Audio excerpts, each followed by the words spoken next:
It starts as a normal day at one of America's biggest oil refineries. 1,800 people are busy at work. Without warning, a massive explosion rocks the plant. The blast is felt 8 kilometers away. Dozens of people are injured. 15 are dead. A desperate rescue operation gets underway.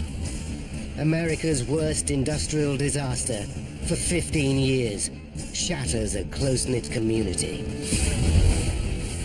Now, a team of investigators must work out exactly what went wrong. Human error, design flaw, or terrorist attack. Disasters don't just happen. They're a chain of critical events. Unravel the clues and count down those final seconds from disaster.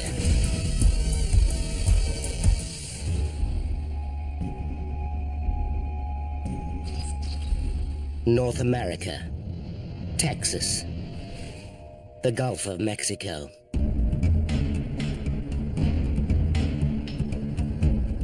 Every second, America burns nearly 4,000 gallons of gasoline, almost half the world's production. Much of it passes through this complex of refineries, the beating heart of the nation's gas-addicted economy. On the front line of this multi-billion-dollar industry, 56 kilometers southeast of Houston, lies Texas City. Here, 40,000 people live, clustered around 3 giant refineries. One of them belongs to the world's second biggest oil company, British Petroleum, or BP. It provides jobs for 1,800 workers and sprawls over a massive 5 square kilometers. Every day, it processes up to 11 million gallons of gasoline. This huge quantity of flammable liquid brings with it constant danger. The oil industry has strict safety guidelines, and with good reason. There might have been some other explosions. That just exploded. That was 3 pipes. Since the 1970s, more than 100 oil workers have died in industrial accidents across America.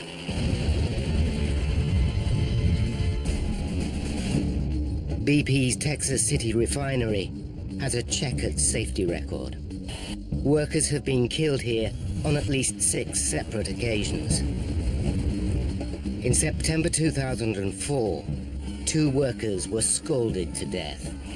The Occupational Health and Safety Authority found BP guilty of a willful violation of industry safety guidelines.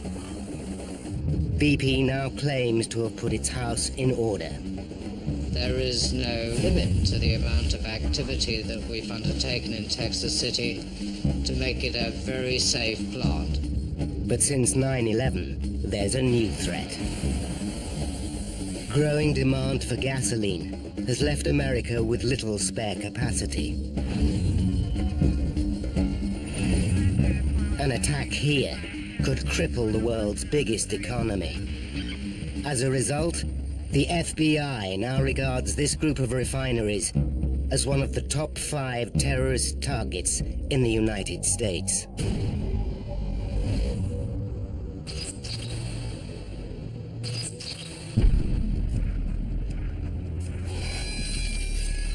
At 2 a.m., night shift operators at the BP refinery work on a distillation tower.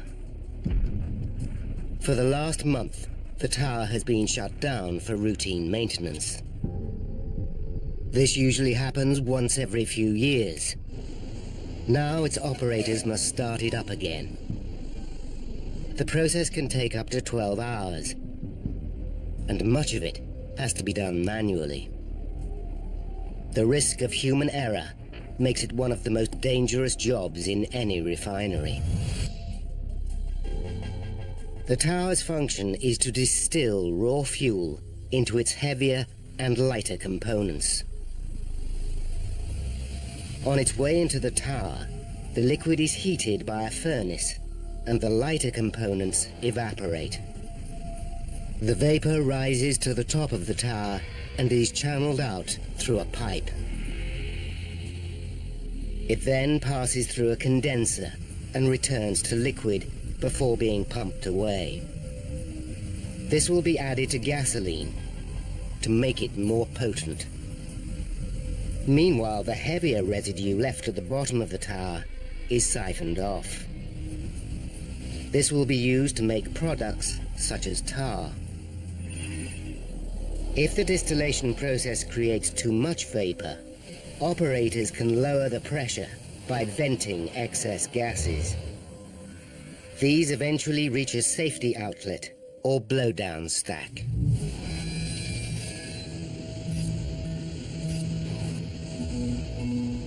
An hour later, an alarm goes off in the control room. The liquid in the tower is above the recommended level. Against safety guidelines, the operator kills the alarm and continues filling the tower for another 15 minutes. It's an unofficial but routine shortcut, which has been taken many times before.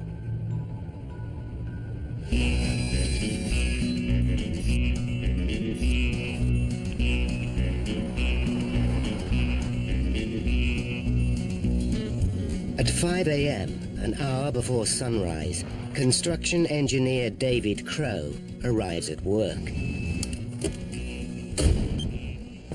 David's office is in a 20-meter trailer within sight of the blowdown stack. Though he's only worked at the BP refinery for the last 8 months, David and his wife Georgine have become close friends with his fellow workers. They were all buddies. There was no problems. Everybody got along. Among David's friends are James and Linda Rowe.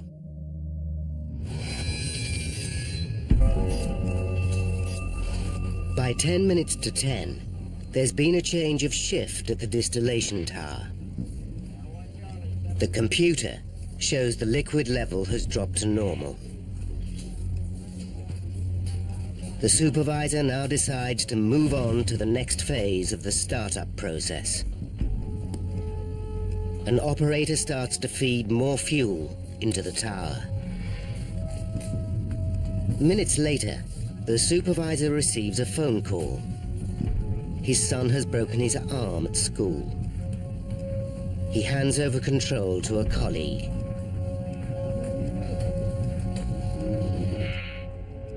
At 10 a.m., operators light burners on the tower's furnace. This starts the distillation process by heating the liquid feeding into the tower. From this point on, most functions are automated. The most risky part of the process is over.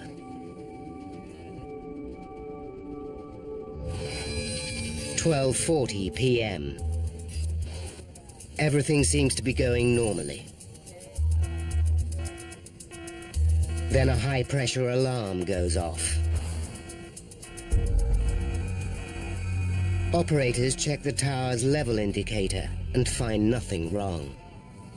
They conclude the distillation process must be producing too much vapor. To slow it down, they turn off 2 of the burners on the furnace, lowering the temperature of the feed into the tower. They also vent excess gas into the safety outlet or blowdown stack. As expected, the pressure begins to fall.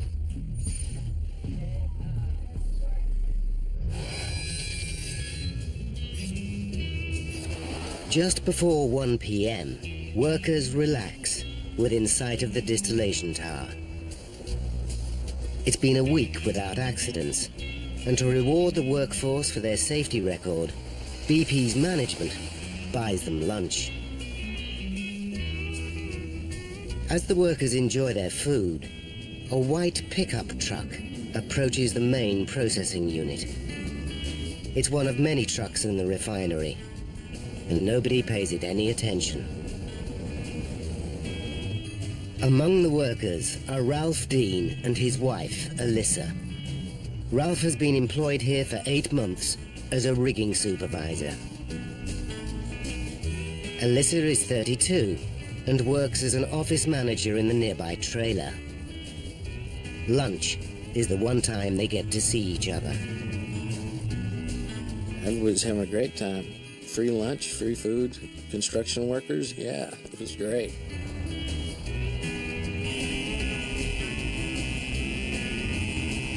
As the workers finish their food, David Crow rounds them up for a routine maintenance meeting.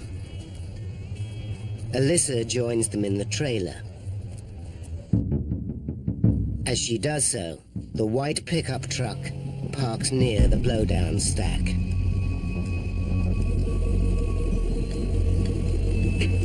The driver leaves the engine running and slips away unseen. Although they don't realize it, the workers are now in terrible danger. And one of the world's biggest oil refineries is on the brink of catastrophe.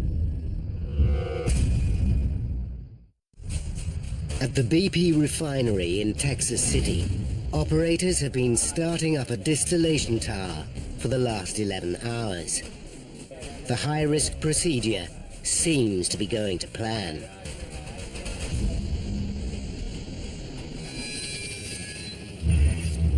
But at nearly 1:20, workers become alarmed. They spot a pool of liquid seeping under a white pickup truck. They can't be sure what it is, but the chances are it's flammable. Worse still, the pickup's engine is revving loudly, and the driver is nowhere to be seen. Workers run for cover, fearing the worst.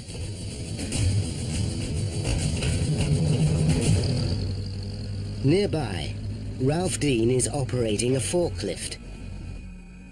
His wife Alyssa is in a trailer with 21 other workers, including her friends David, Linda, and James. None of them hear the disturbance outside.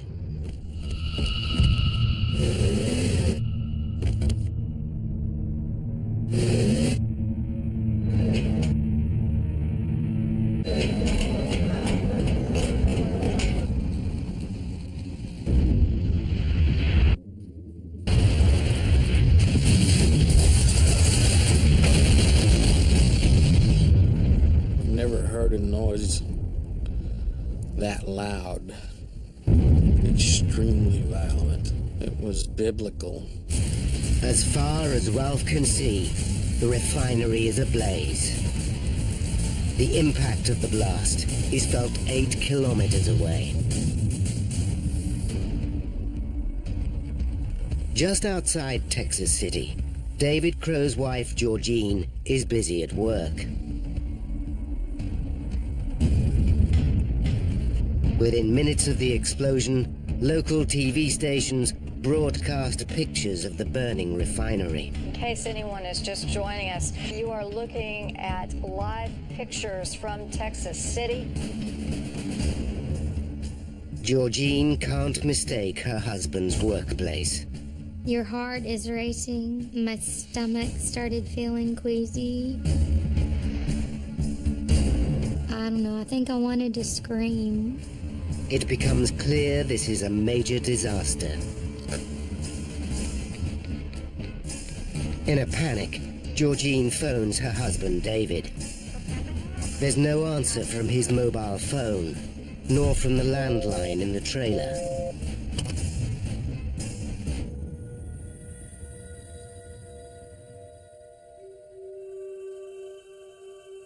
The concern now that perhaps the fatality count, unfortunately, could be going up.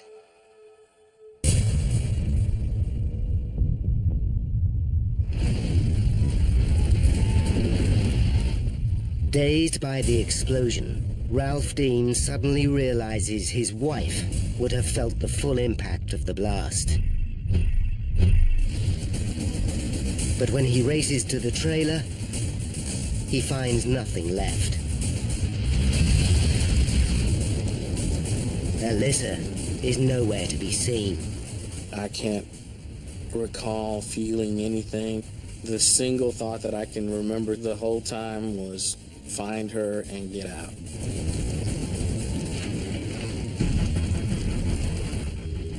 David Crow was also in the trailer. He's knocked unconscious by the blast and now lies trapped beneath the debris. He's seriously hurt. He's fractured his foot, his heel is crushed, and he's broken 6 vertebrae. But if he doesn't move quickly, he'll burn to death. As he regains consciousness, David tries desperately to free himself.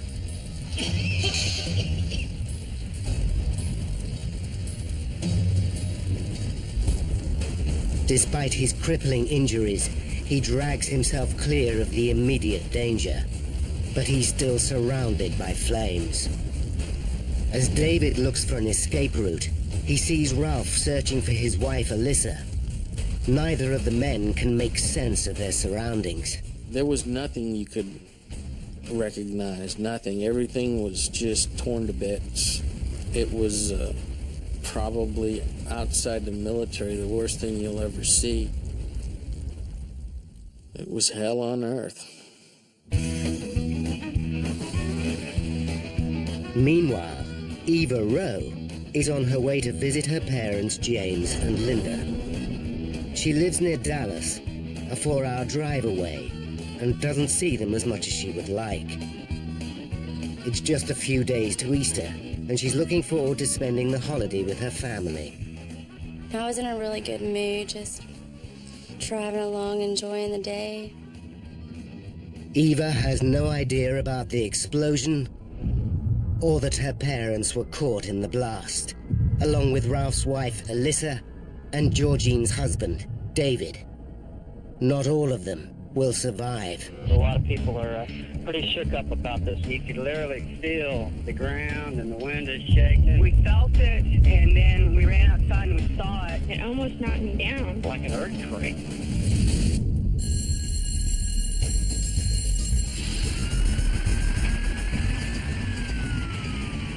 200 firefighters descend on the refinery.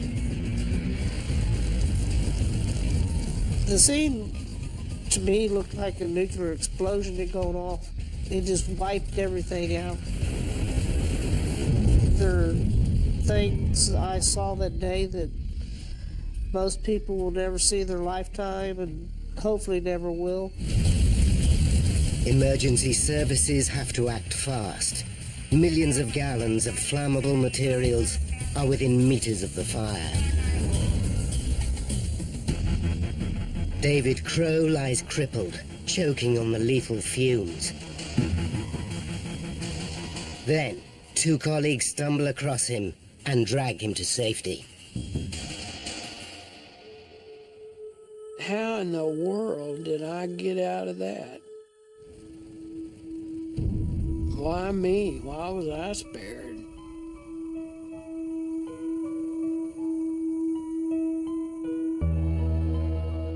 I believe we all have guardian angels. And one was with me that day.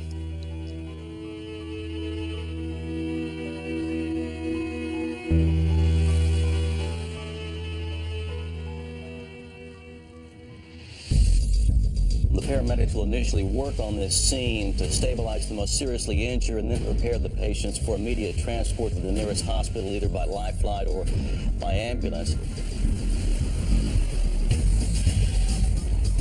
Every available helicopter and dozens of ambulances race the victims to hospitals. David Crow's wife, Georgine, learns that her husband is alive. When she sees him, she's shocked by the state he's in. He looked like he had been tied to a car and dragged down a road. I told him, I love you. And I'm glad you're still here.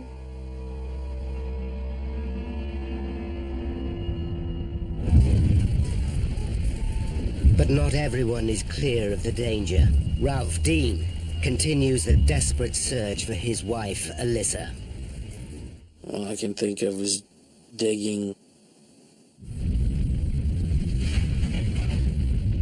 It's like I'm digging and I'm not getting anywhere. Then, just as his efforts seem hopeless, he sees debris he recognizes from his wife's office. Beneath it, he finds a body. It's Alyssa, and she's still breathing. She's unconscious, but alive. A piece of heavy furniture has shielded her from the blast and saved her life.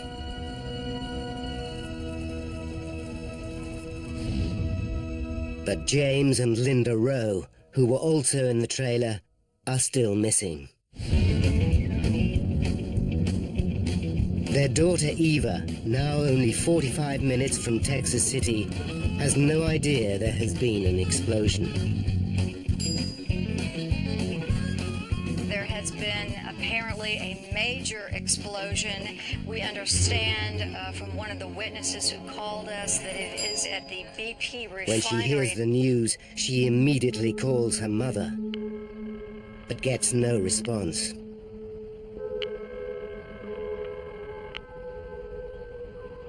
I knew that something was wrong because she always answered. And that time she didn't.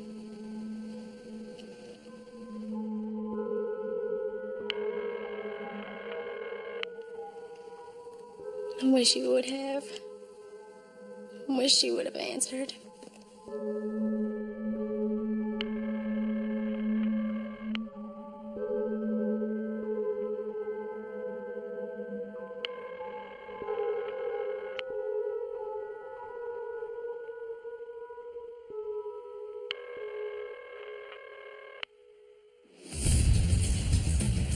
Back at the blast site, it takes firefighters more than 2 hours to extinguish the blaze. America's third biggest refinery is left a smoldering wreck. In total, 170 people are injured, 15 are dead. 11 died in the trailer, but it's still not clear if Eva's parents are among them. Many of the bodies are so burnt, they can't be identified by sight.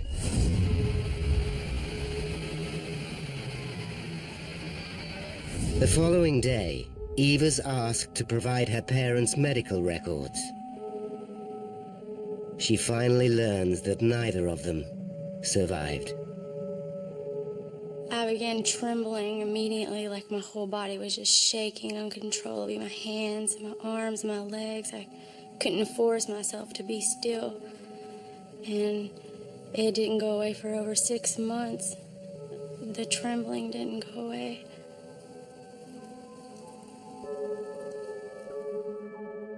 Survivors of the blast are also traumatized. I guess what probably haunts me more than anything, I wasn't able to do anything. For a good while there, I had dreams and I was talking to my friends. I'm not sure how rational that sounds, but it did. It bothered me. The disaster leaves Texas City grief-stricken. The question on everyone's lips is what could have triggered this nightmare.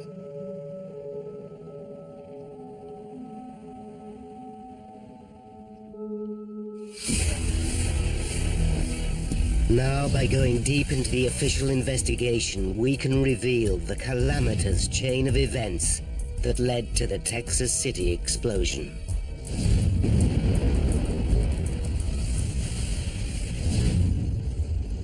The first officials on the scene aren't industrial accident investigators.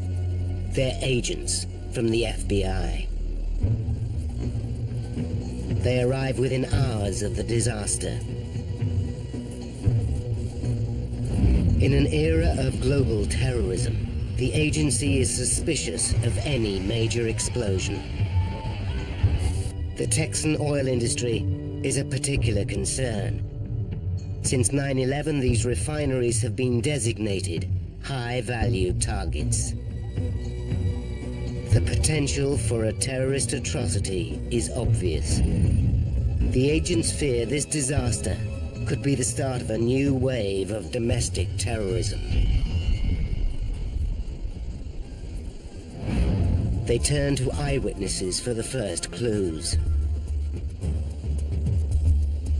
Immediately, their attention is drawn by the mention of a white pickup truck. Several witnesses recall hearing the truck's engine revving loudly, though there was no sign of any driver. The agents need to know if these facts are as sinister as they sound. But just as they think they're making progress, other eyewitness statements shed further light on the case.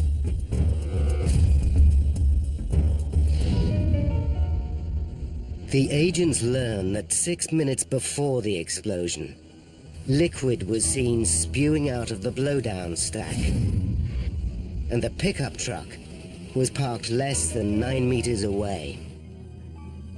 They realized the escaping liquid could explain the mystery of the revving engine. Normally, an engine's carburetor forces clean air together with fuel, which ignites, causing the engine to rev.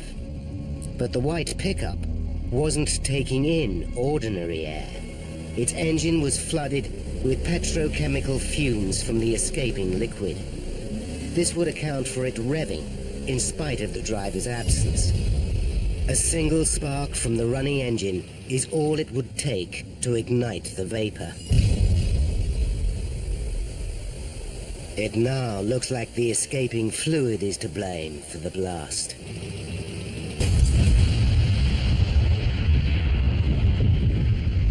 Terrorism no longer seems likely, and the FBI hands the investigation over to a new team. 1,900 kilometers away in Washington, D.C., is the federal agency charged with taking the job on. The Chemical Safety and Hazard Investigation Board, or CSB, was formed in 1998 to look into industrial accidents. It's independent of any other branch of government. The members of its board are appointed directly by the President and confirmed by the Senate. A team arrives in Texas City the day after the explosion. It's led by Chief Investigator Don Holmstrom. A trained lawyer with years of experience working in refineries, Holmstrom is regarded as a leading expert in petrochemical safety. Over the last decade, he's investigated a string of major accidents. The press refer to him as a safety evangelist, the perfect man to handle the pressure of a high-profile investigation. A catastrophic incident of this magnitude certainly focuses a lot of attention from the media, from the public in general, on an international level. Holmstrom knows progress will be slow. Key witnesses are either dead or injured. Much of the evidence has been destroyed in the explosion, and the blast site is unsafe. One thing at least is clear. Eyewitness testimony has placed the blowdown stack at the heart of the disaster. This was the source of the liquid that seeped under the white pickup truck. Holmstrom knows the blowdown stack is the final safety outlet for the distillation tower. Its function is to vent gases and contain small quantities of liquid. But there's no way fluid should ever overflow from the 35-meter stack. Something must have gone disastrously wrong. But what? The team needs to start gathering physical evidence from the blast site.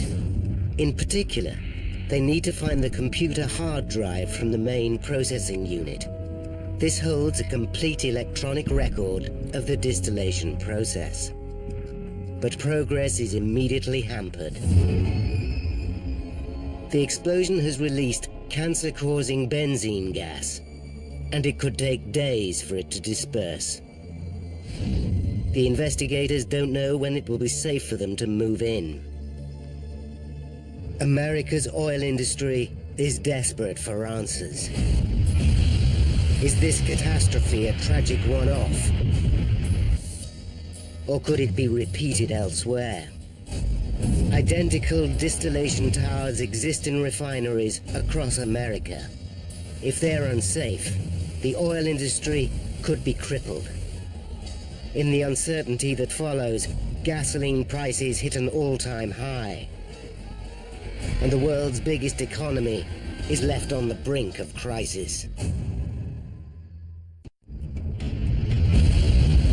A huge explosion rocks the British Petroleum oil refinery in Texas City. 170 people are injured. 15 are dead. The FBI rules out the possibility of a terrorist attack. It now falls to Don Holmstrom and his team from the Chemical Safety Board to find out what went wrong. Holmstrom knows the disaster can be traced to flammable liquid that spewed out of the blowdown stack. The stack is connected to the distillation tower, and Holmstrom suspects that's where the liquid came from. What he doesn't understand is how it could have reached the blowdown stack, let alone have filled it. During the distillation process, liquid in the tower should not exceed a level of 2 meters. Holmstrom knows that to escape, it must rise more than 46 meters above its correct level to the top of the tower. But there's a series of safeguards to prevent this happening. First, an outlet control valve automatically regulates the flow of liquid from the bottom of the tower. If it begins to overfill, the valve opens wider and the level goes down again. Second, a level indicator should provide operators in the control room with a constant update on how full the tower is. Attached to it is a high-level alarm, which should go off if the tower starts to overfill. Beyond that is a second backup alarm. The system should be foolproof. But if Holmstrom's suspicions are correct, these safeguards must all have failed. He needs to know what was going on in the tower before the blast. He begins by questioning eyewitnesses. He soon learns the distillation tower was being started up on the same day as the explosion. It's too big a coincidence to ignore. Although the startup is governed by strict safety guidelines, it's potentially a risky process. Could this be connected to the explosion? Holmstrom begins questioning the operators who worked on the startup and finds that his theory might be correct. He discovers a night shift operator broke the safety guidelines. Just after 3 a.m., an alarm went off in the control room, warning that the liquid level was slightly over 2.5 meters. But the operator switched it off and did nothing. He tells Holmstrom that overfilling the tower and ignoring the alarm is nothing unusual. When the feed starts circulating through the system, the level in the tower often falls. He claims overfilling the tower not only saved time, but avoided the inconvenience of having to top it up later. It's common practice. He left the level at about 4 meters, confident it would drop back towards 2 meters when the day shift operator started to circulate the feed. Holmstrom has uncovered a clear breach of safety procedures, which could be linked to the explosion. But when he questions the day shift operator, the man supports his colleague. While he was on duty, he had a constant eye on the level indicator and saw nothing to concern him. It consistently showed a level of less than 3 meters. It looks like this line of questioning could be leading Holmstrom up a dead end. But Holmstrom decides to look more closely at the design of the level indicator. And it's here he makes his first breakthrough. He discovers the indicator suffers from a fatal design flaw. It can only measure liquid up to a height of 3 meters, which shows as 100% on the operator's control panel. Anything beyond this doesn't register on the level indicator. Worse still, the indicator's design means that if the liquid were to pass 3 meters, it could even show a drop in level. Holmstrom realizes the operator's testimony does not prove the startup was safe. He suspects he's on the right track. But even allowing for these mistakes, there should be enough safeguards to prevent an explosion. A second alarm situated above the first should go off if the liquid level passes 2.5 meters. Yet nobody recalls hearing it. Holmstrom focuses on this backup alarm. He goes through BP's work orders and discovers another critical error. The alarm had been reported as damaged before the explosion, and there's no record of it being fixed. Holmstrom now knows that of the tower's 2 high-level alarms, one was deactivated and the other never worked in the first place.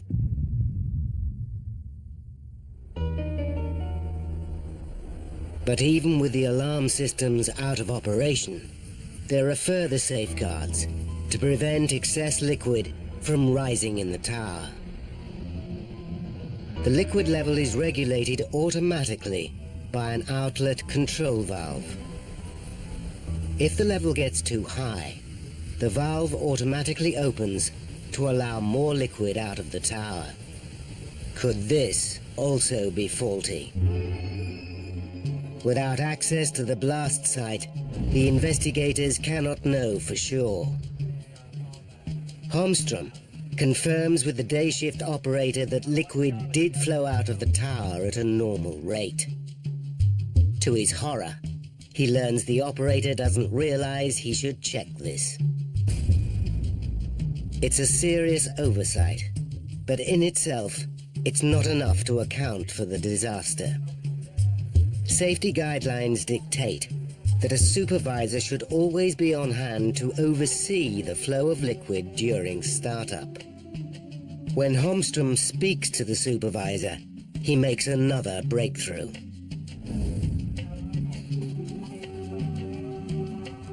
Just before 10 o'clock, he received a phone call telling him his son had broken his arm. He left his post and handed over control to a colleague. Holmstrom interviews the replacement supervisor who makes a shocking admission. He had never handled a startup before and failed to make a note of the flow out of the tower.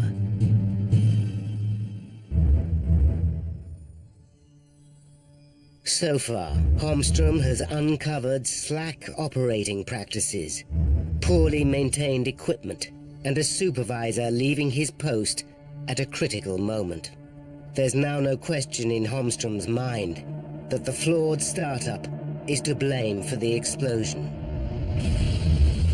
But he still lacks firm evidence to prove it. 1 week after the explosion, the team finally get the news they've been waiting for. They are cleared to enter the blast site. The investigators sift through the debris, taking 200 photographs as well as video footage. A lot of evidence has been destroyed in the blast. But the most important piece of evidence is intact. The hard drive from the tower's control room. It's the equivalent of an aircraft's black box and contains an electronic record of all the key processes that went on within the tower. At last, Holmstrom has the information he hopes will substantiate his theory. He immediately examines data from the outlet control valve. As suspected, it's at the heart of the problem. On the morning of the blast, instead of being set to auto, it was left closed. The valve did not regulate the flow of liquid out of the tower, as it should have. At 9:52 a.m., the day shift operator started the feed. For 3 hours, he pumped liquid into the tower, failing to notice none was flowing out. During this time, his supervisor also failed to notice the imbalance in the flow. It's a potentially lethal situation. But Holmstrom still needs to determine how the liquid escaped from the top of the tower. He goes back to the hard drive and finds that shortly after 1 p.m., less than 20 minutes before the explosion, the tower's pressure relief valves were forced open. These valves are designed to control gas, not liquid. The computer confirms the liquid did reach the top of the tower and escape down the gas pipes. Once the valves were open, the path was clear for it to reach the blowdown stack.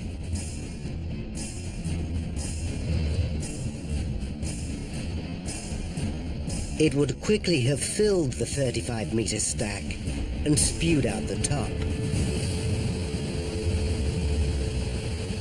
Holmstrom's hunch is correct. A catastrophic series of mistakes in the startup process did cause the disaster.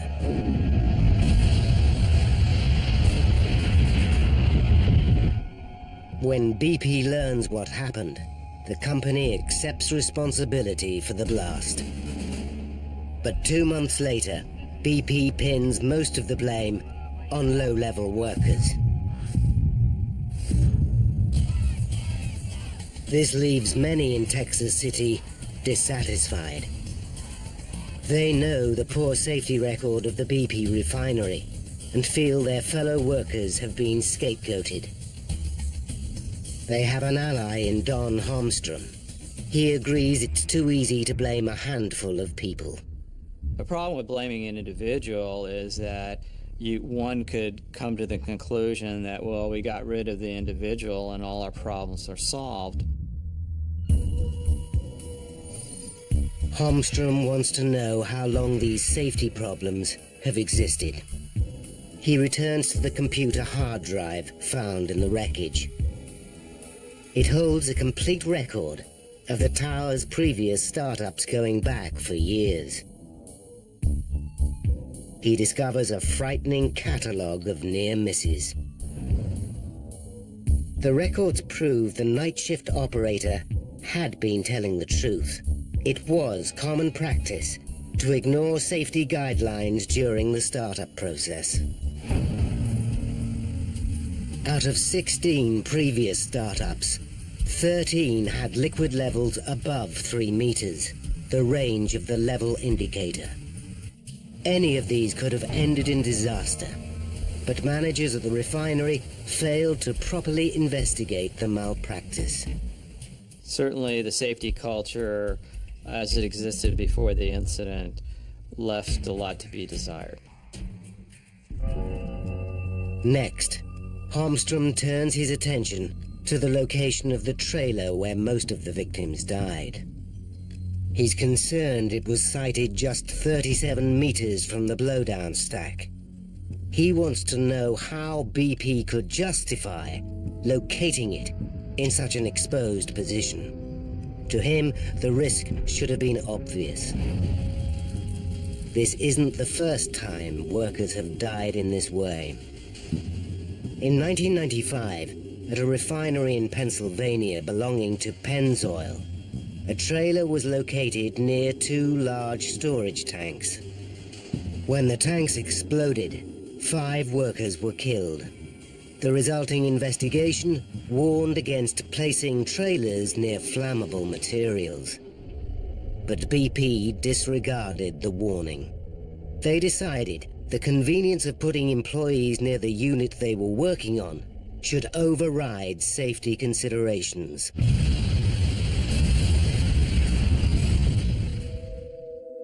Holmstrom discovers BP tried to justify the trailer's location with an elaborate series of risk calculations. The company decided the trailer's safety depended on the length of time it was occupied. So even though it was dangerously close to the blowdown stack, because it was empty much of the year, the risk to employees was low. Holmstrom finds the logic deeply flawed. Certainly, if you're an occupant of a trailer and you're being sited next to a hazardous process unit, it doesn't make any difference whether you're exposed to a risk for several weeks or a year's period. It's still a risky situation for you.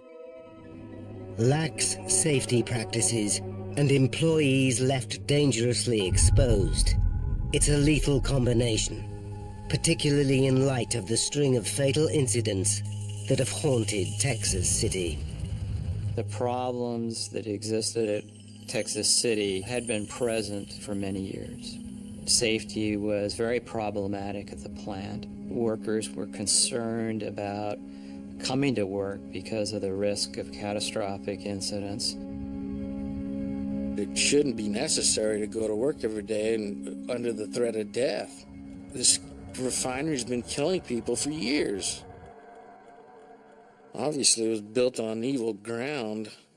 They need to shut it down and put a marble statue with all the names of the dead in front of it and just walk away from it. Even before the explosion, the Texas City plant was America's most dangerous oil refinery. Since the 1970s, accidents here have killed more than 30 workers. I think these events are unrelated. There has been a few, and we regret each one. However, Holmstrom believes BP's recent safety problems are related, and the trail leads directly to its most senior executives.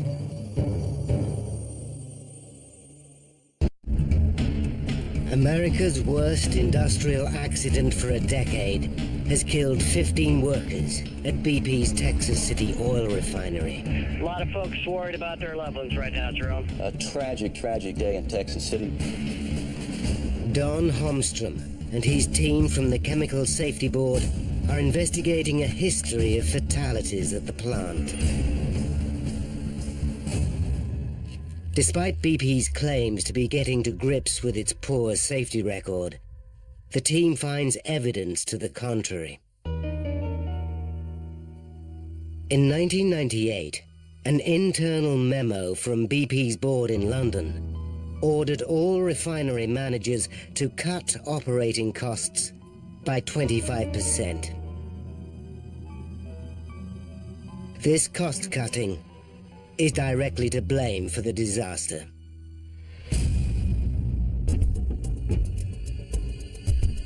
The final safety outlet in the distillation process is a blowdown stack.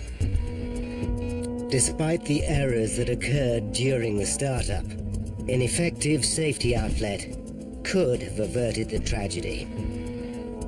But the blowdown stack is an ancient design, more than 50 years old.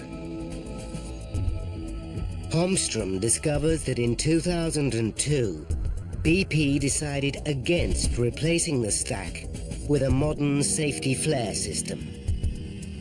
This cutting-edge model is able to deal with overflowing liquid while the flare burns off excess gas.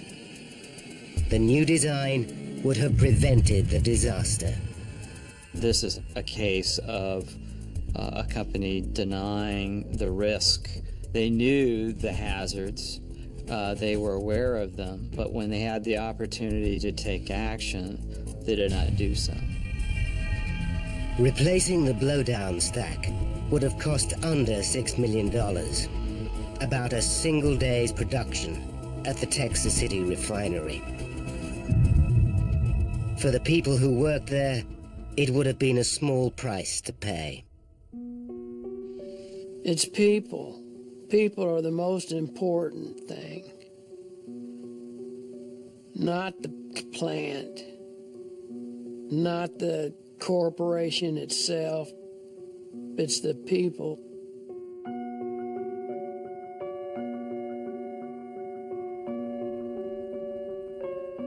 It was 6 months after the accident before David Crow could fully walk again. He still suffers pain from his injuries. But it's the mental scars that are taking longest to heal. He's not the same person. He was a very laid-back, easygoing kind of guy, and now he's very angry at the loss of his friends. It's causing us a lot of problems.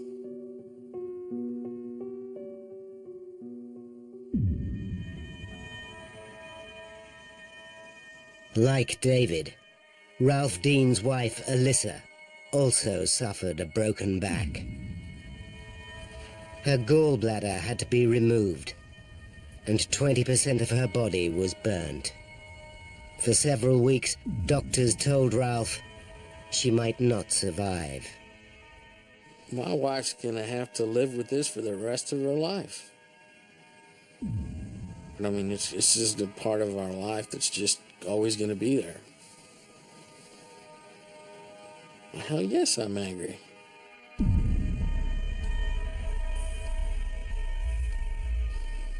That probably won't ever go away. Eva Rowe is also struggling to cope. More than a year after the explosion, she still can't come to terms with the loss of her parents. It's really hard, not having either one to lean on. But I'm glad that they're together. I wish I could still have both of them, but I couldn't pick to have one or the other. I'm very glad they're together. Since the explosion, BP has set aside more than $1 billion to pay compensation claims. 6 workers, including the original supervisor, have won libel actions after the company wrongly blamed them for the disaster. BP has appointed a new site manager in Texas City and improved its training program. It's relocated its trailers and has begun replacing blowdown stacks.